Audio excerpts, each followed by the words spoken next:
दोस्तों, आप सभी जानते भी हैं कि मन बहुत चंचल होता है, इसलिए वो अशांत रहता है और मन में जब तक अशांति रहेगी, व्यक्ति परेशान और हजारों सवालों से घिरा रहेगा। व्यक्ति को जब तक मन में चल रहे सवालों के जवाब नहीं मिलेंगे, उसका मन अशांति रहेगा। लेकिन मुख्य प्रश्न यह है कि मन को नियंत्रण कैसे किया जाए और मन को कैसे समझा जाए। तो दोस्तों, गौतम बुद्ध की इस कहानी में मन को जानने के लिए 6 चरणों के बारे में बताए हैं। शुरुआती 5 चरणों को जाने बिना आप मन को नहीं समझ सकते हैं। तो आइए जानते हैं इस कहानी के माध्यम से। और अगर आप इस चैनल को सब्सक्राइब नहीं किए तो चैनल को सब्सक्राइब करें और बेल आइकन को बजा दें। एक बार एक व्यक्ति गौतम बुद्ध के पास गया और पूछा कि मन को नियंत्रण करने का पहला चरण क्या है। बुद्ध कहते हैं, अपने मन को समझने का पहला चरण है उसके द्वारा दिए गए लालच की व्यर्थता को देखना। क्योंकि जब मन अशांत होता है तो कोई तरह के लालच देता है। जिसने मन द्वारा दिए गए इन लालचों को पहचान लिया, उसने मन को समझ लिया। फिर व्यक्ति बुद्ध से पूछता है, लेकिन हमें यह कैसे पता चलेगा हमारा मन हमें लालच दे रहा है और वह लालच व्यर्थ है?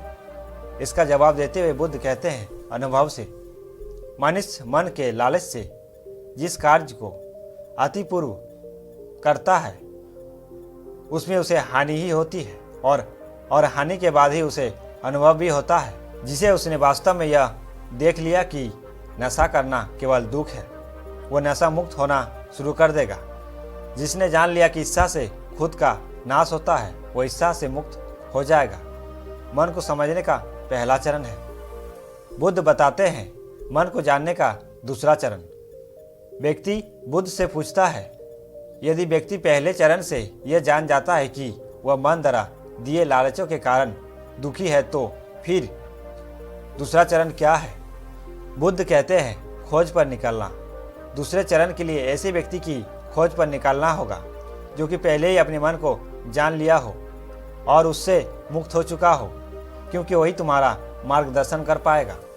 बुद्ध कहते हैं, यही तीसरा चरण है। सुनना ही अपने मन को समझने का तीसरा चरण है। व्यक्ति कहता है, क्या इसे देखकर पता नहीं किया जा सकता?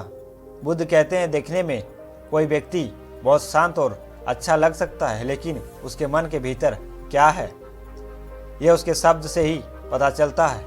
लेकिन किसी को बातों पर तब तक विश्वास नहीं करना चाहिए जब तक कि वह तुम्हारे विवेक की कसौटी पर खरा ना उतर जाए। चौथा चरण है कर्म करना। बुद्ध कहते हैं, कर्म ही मन को समझने का चौथा चरण है। खुद को जानने के लिए सही दिशा में कर्म करना जरूरी है, लेकिन कर्म करते हुए व्यक्ति हर बार 2 गलती करता है। पहली गलती यह है कि शुरुआत ही नहीं करना और दूसरी गलती पूरी रास्ता तय नहीं करना। इन दोनों गलतियों के पीछे हमारे मन की ही चाल होती है। व्यक्ति अपने कर्म को पूरा इसलिए नहीं कर पाता क्योंकि वो सोचता है कि मैं कल से शुरुआत करूंगा, तो कोई यह सोचता है कि मैं असफल हो जाऊंगा। इन गलतियों का मुख्य कारण है जागरूकता की कमी। इसके बिना मन व्यक्ति को उसके सही दिशा में चलने नहीं देता। बुद्ध कहते हैं, मन को जानने और समझने का 5वां चरण है जागरूकता। इसलिए हर कार्य को जागरूकता के साथ करो। बिना जागरूकता के साथ किया गया कार्य या फिर जिया गया क्षण मृत्यु के समान है। व्यक्ति बुद्ध से पूछता है, अपने जागरूकता के स्तर को कैसे बढ़ाया जा सकता? बुद्ध कहते हैं, ध्यान से। ध्यान ही मन को जानने, समझने और नियंत्रण करने का अंतिम चरण है। यानी ध्यान ही वह नींव है जिस पर बैठकर मन रूपी नदी को पार किया जा सकता है। जिस व्यक्ति ने इन शुरुआती 5 चरणों से ध्यान को जान लिया, उसने अपने मन को जान लिया। तो दोस्तों, अगर आपको इस वीडियो से कुछ सीखने को मिला है तो वीडियो को लाइक करें और अगर आप नए हैं तो इस चैनल को सब्सक्राइब करें। तब तक के लिए आपको धन्यवाद।